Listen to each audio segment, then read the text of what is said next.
Hi friends, this is Sarah from Crafting and Relaxing. Welcome. Thank you so very much for joining me. Today is Smash Our Stash. Each month on the 7th, Beth of Bourbon Creek Crafts put on this collaboration. There's a theme for each month on what you're supposed to use up. This month is ribbon and twine, and I also added lace in there just because I'm messy and I keep them all together. And I was kind of thinking, well, what do you make with just those items except maybe tassels? And there's all sorts of techniques you can do where you're weaving and layering and using lots of ribbon, but I wanted to be sure it was projects I was going to use. So let me show you what I did. And in this journal, I have a whole bunch of different ideas. I made a birthday card with a butterfly, and then I used a string for the trail that the butterfly would have.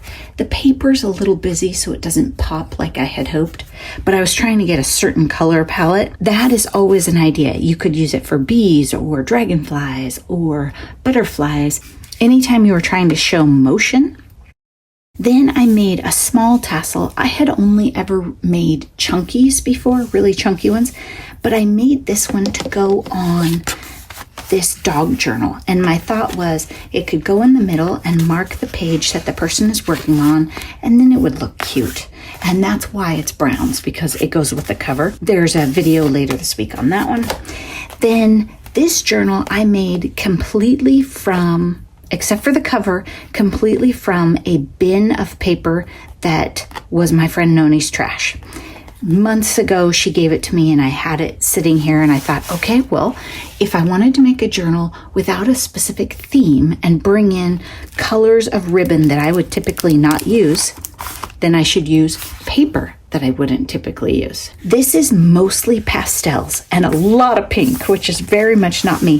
This wrapping paper, my mom actually gave me my birthday present in this, and it's gorgeous and embossed and silver. I don't know why pink, but I just knew it had to be a journal cover. So I tied this journal closed with this pink and black, and I stitched it with black.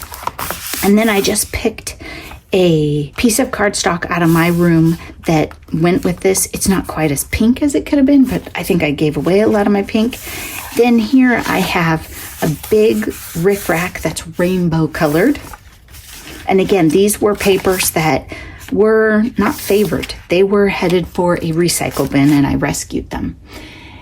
I've just added some different features. I wouldn't call this journal done, and I'm just going to focus on the strings and the textiles. Oops, I missed one there.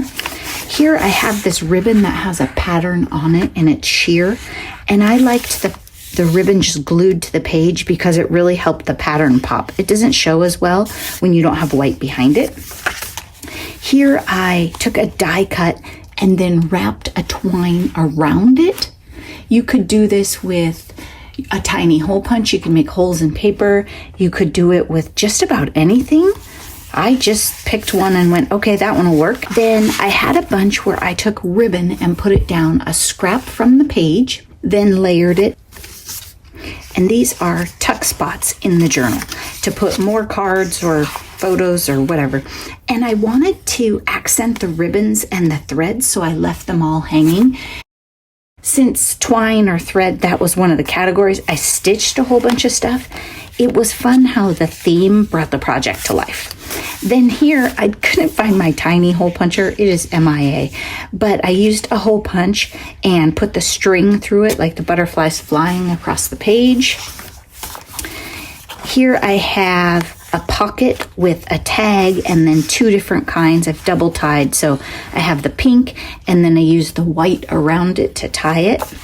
If you like a messier look, then don't be afraid to mix and match on your tags. And here, just yellow. And look at this. I did a die cut and then I stitched. I took 2 strands of embroidery floss and stitched the center of that flower. Here I stitched lace on. Like I said, I added the lace to the category because I keep them in the same bin and have all these threads hanging. There's another one where I stitched in the die cut. This tag I had decorated before, but I liked it for this journal, so I added it in. It has a bunch of different strings and textiles on it.